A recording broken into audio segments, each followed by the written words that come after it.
તો અંગ્રેજી શીખવું એટલે શું? શું એનો મતલબ ખાલી અઘરા નિયમો અને લાંબી લાંબી શબ્દોની યાદીઓ ગોખવાનો છે? ના, બિલકુલ નહીં. અંગ્રેજીનો અસલી જાદુ તો લોકો સાથે જોડાવામાં છે, અલગ અલગ પરિસ્થિતિમાં આપણી લાગણીઓને વ્યક્ત કરવામાં છે. તો ચાલો આજે આપણે ગોખણપટ્ટીને થોડી બાજુ પર મૂકીએ અને અંગ્રેજી વાતચીતના આ જાદુને નજીકથી સમજીએ. એટલે જ સૌથી પહેલો સવાલ આ જ છે. આપણે બધા ઘણીવાર એવું જ વિચારતા હોઈએ છીએ કે અંગ્રેજી બોલવા માટે બસ ગ્રામરના નિયમો અને નવા શબ્દો આવડી જાય એટલે પતી ગયું. પણ શું ખરેખર એવું છે? શું કોઈ પણ ભાષા ખાલી શબ્દોનો સંગ્રહ છે કે પછી વાત કંઈક એનાથી પણ ઊંડી છે? અને જવાબ છે હા, વાત એનાથી ઘણી ઊંડી અને વિશેષ છે. ભાષાનો સાચો મતલબ છે પરિસ્થિતિને સમજવી અને આપણી લાગણીઓને સાચા શબ્દોમાં રજૂ કરવી. ક્યારે કોઈનો આભાર માનવો, ક્યારે માફી માંગવી અને ક્યારે કોઈને દિલથી અભિનંદન આપવા. આ બધું સમજવું ખૂબ જ જરૂરી છે. સારું, તો ચાલો આ આખી વાતને એકદમ સહેલાઈથી સમજીએ, જાણે કે એક દિવસની વાર્તા હોય. અને આપણી આ વાર્તાનો પહેલો ભાગ છે કૃતજ્ઞતા, એટલે કે કોઈનો આભાર માનવો. આપણા રોજિંદા જીવનમાં એવી કેટલીય ક્ષણો આવે છે જ્યારે આપણે થેન્ક યુ કહેવાની જરૂર પડે છે, ખરું ને? ચાલો કલ્પના કરીએ કે સ્કૂલમાં તમારા કોઈ મિત્રે તમને ગણિતના એક અઘરા દાખલામાં મદદ કરી. તો આવી સ્થિતિમાં તમે ખાલી થેન્ક યુ કહી શકો છો, અથવા તો વધારે ચોક્કસ રીતે કહી શકો છો કે thank you for your help.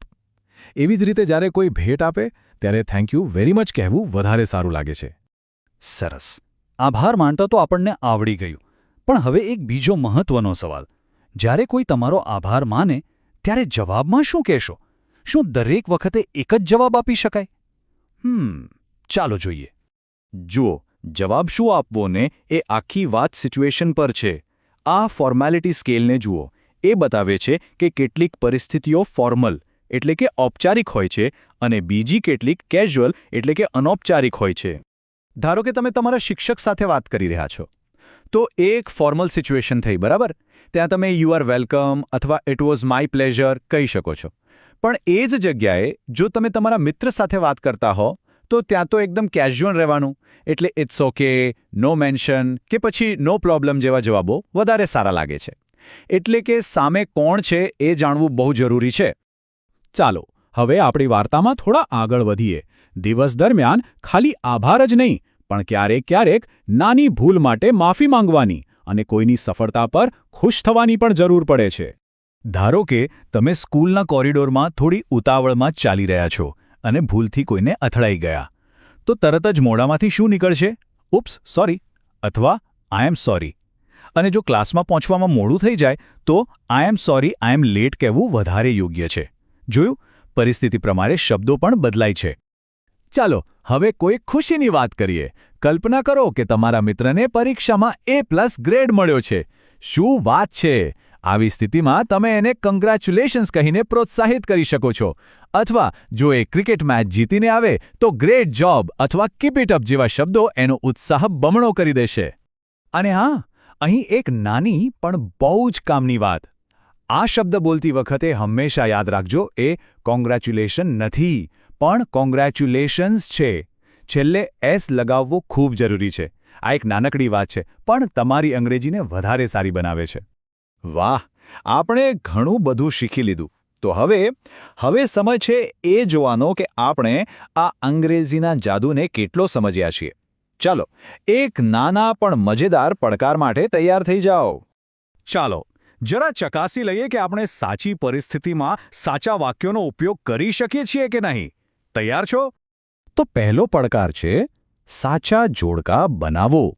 એક તરફ અલગ અલગ પરિસ્થિતિઓ છે અને બીજી તરફ એમાં બોલાતા અંગ્રેજી વાક્યો. જેમ કે મિત્રને જન્મદિવસની શુભેચ્છા આપવી હોય તો શું કહેવાય? Happy birthday. બરાબર. હવે બાકીના માટે થોડો સમય લો અને તમારો જવાબ વિચારો. ચાલો હવે જવાબો જોઈએ. 1 C, 2 D, 3 A, 4 E અને 5 B. જો તમારા બધા જવાબો સાચા હોય તો વેલ ડન. અને હવે બીજો પડકાર. આ સંવાદને પૂરો કરો. અહીં રાજુ અને મીના વાત કરી રહ્યા છે અને આપણે ખાલી જગ્યામાં સાચો શબ્દ મૂકવાનો છે. ફરીથી થોડો સમય લો અને વિચારો. તૈયાર? ચાલો જોઈએ. રાજુ વાતચીત શરૂ કરવા માટે કહેશે હેલો.